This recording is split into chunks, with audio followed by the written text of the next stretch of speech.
À partir du moment où le niveau d'eau dépasse l'assise du siège, on considère que le véhicule est techniquement non réparable.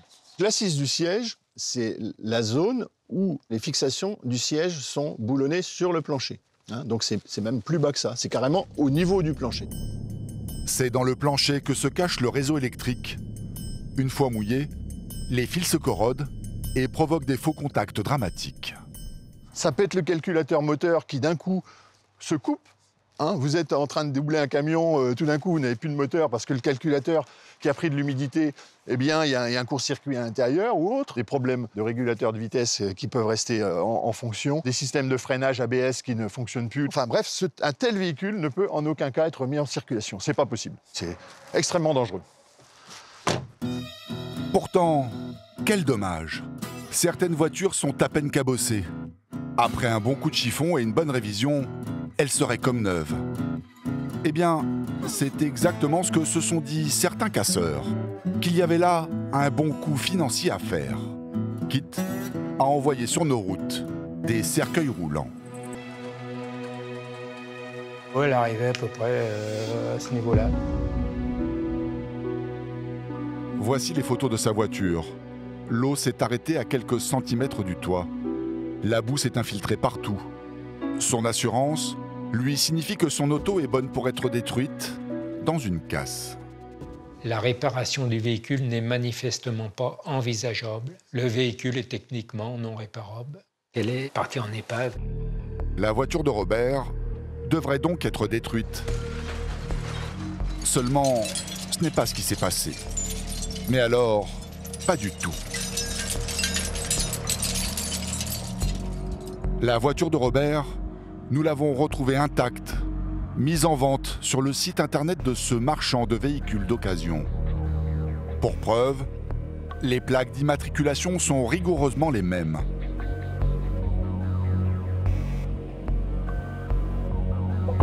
Alors comment est-ce possible? En fouillant le site du vendeur, nous nous sommes aperçus qu'il proposait beaucoup d'autres véhicules noyés.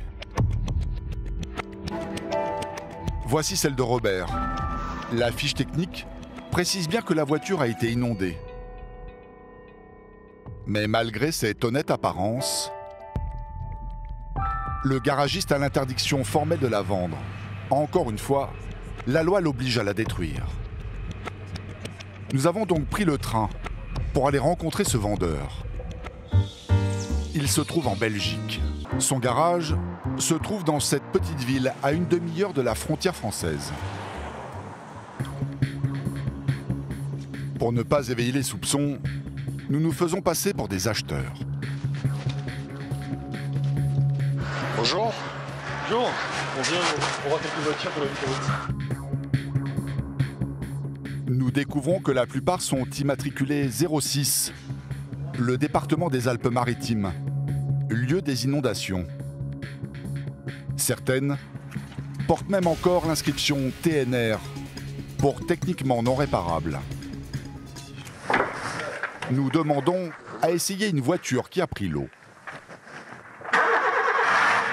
Surprise, elle tourne comme une horloge.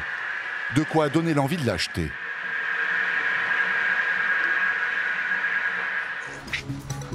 Plus loin, voici la voiture de Robert. La boue a disparu. Les fauteuils ont retrouvé leur belle couleur d'origine. Elle est comme neuve. Le garage belge la vend 4 000 €. Une bonne opération en apparence. Sur le marché de l'occasion, elle en cote 9 000. Nous allons vite comprendre comment ce garagiste a pu récupérer cet énorme stock de voitures inondées et interdites à la vente.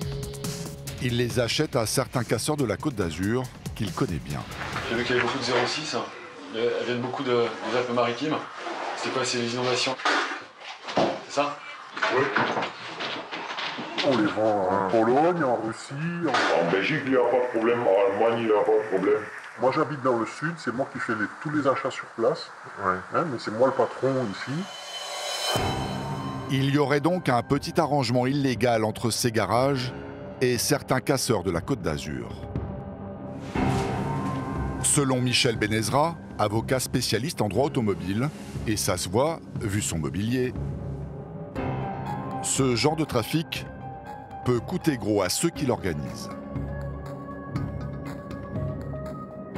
Le premier casseur avait pour instruction de détruire un véhicule, puisque la mention TNR, donc techniquement irréparable, figurait dans les documents administratifs. Donc aujourd'hui, on s'aperçoit que finalement le véhicule n'a pas été détruit et qu'en plus il a été revendu. Donc le casseur risque d'avoir une interdiction d'exercer pendant X temps, mais en plus derrière il risque des peines pénales, peine de prison donc de 1 an si on est sur une simple mise en danger de la vie d'autrui, jusqu'à 10 ans d'emprisonnement si on est sur un homicide involontaire. En clair, 10 ans de prison si cette voiture provoque un accident mortel. En attendant, le casseur français qui l'a revendue en Belgique, au lieu de la détruire, lui, a fait une belle affaire. D'après les documents de Robert, son assurance a cédé gratuitement l'épave à la casse.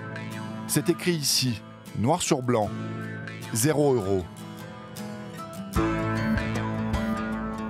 Cet homme, nous l'avons retrouvé. Son entreprise se situe près de Marseille.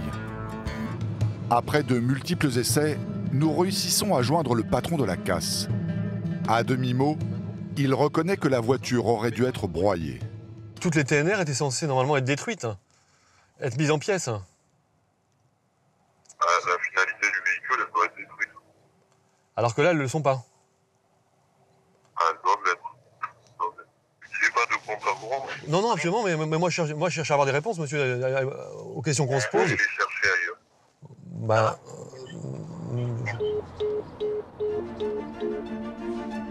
Pour l'instant, aucune enquête concernant ces véhicules noyés ne serait en cours.